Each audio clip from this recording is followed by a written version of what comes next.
வாகனங்களில் பொருத்தப்பட்டுள்ள air filter என்பது பார்க்கிறதற்கு சிறிய பாகமாக தெரிந்தாலும் அது என்ஜினின் செயல்பாட்டில் மிக முக்கிய பங்காற்றுகிறது.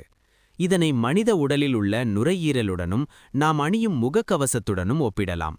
ஒரு என்ஜின் இயங்குவதற்கு தேவையான காற்றை வளிமண்டலத்திலிருந்து உள்ளிழுக்கும்போது அதில் கலந்துள்ள தூசி, மண் மற்றும் குப்பைகளை வடிகட்டி சுத்தமான காற்றை மட்டுமே என்ஜினுக்குள் அனுப்புவது இதன் அடிப்படையான வேலையாகும். ஏர் ஃபில்டரின் மிக முக்கியமான பணி என்ஜினை பாதுகாப்பதாகும். நாம் செல்லும் சாலைகளில் காற்றில் அதிகப்படியான மாசு மற்றும் மண் துகள்கள் இருக்கும். ஏர் ஃபில்டர் இல்லாமல் காற்று நேரடியாக உள்ளே சென்றால் அந்த துகள்கள் என்ஜினின் உள்ளே இருக்கும் பிஸ்டன் மற்றும் சிலிண்டர் சுவர்களில் உராய்வை ஏற்படுத்தி மிக விரைவில் என்ஜினை பழுதாக்கிவிடும்.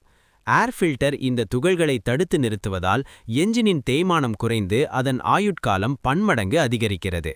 அடுத்ததாக வாகனத்தின் மைலேஜ் மற்றும் செயல்திறனில் இது முக்கிய பங்கு வகிக்கிறது. என்ஜினுக்குள் பெட்ரோல் அல்லது டீசல் எரிவதற்கு சரியான அளவு காற்று தேவை. ஏர் ஃபில்டர் சுத்தமாக இருந்தால் தடையற்ற காற்று உள்ளே சென்று எரிபொருள் முழுமையாக எரிக்கப்படும். இதனால் வண்டிக்கு அதிக மைலேஜ் கிடைப்பதுடன் ஆக்சிலரேட்டர் கொடுக்கும்போது வண்டி திணறாமல் சீரான வேகத்தில் செல்லும். மாறாக ஃபில்டர் தூசியால் அடைத்து போயிருந்தால் என்ஜின் காற்றை இழுக்க சிரமப்படும். இதனால் எரிபொருள் அதிகம் செலவாகி மைலேஜ் குறையும். சுருக்கமாக சொன்னால் சில 100 ரூபாய்களில் கிடைக்கும் இந்த ஏர் ஃபில்டரை நாம் முறையாக பராமரிக்காவிட்டால் அது என்ஜினில் பெரிய பழுதை ஏற்படுத்தி பல 1000 ரூபாய் செலவை வைத்துவிடும். எனவே குறிப்பிட்ட கால இடைவெளியிலோ அல்லது ஒவ்வொரு சர்வீஸின் போதோ ஏர் ஃபில்டரை சுத்தம் செய்வதும் தேவைப்பட்டால் புதியதாக மாற்றிக்கொள்வதும் வாகனத்தின் ஆரோக்கியத்திற்கு மிகவும் அவசியம்.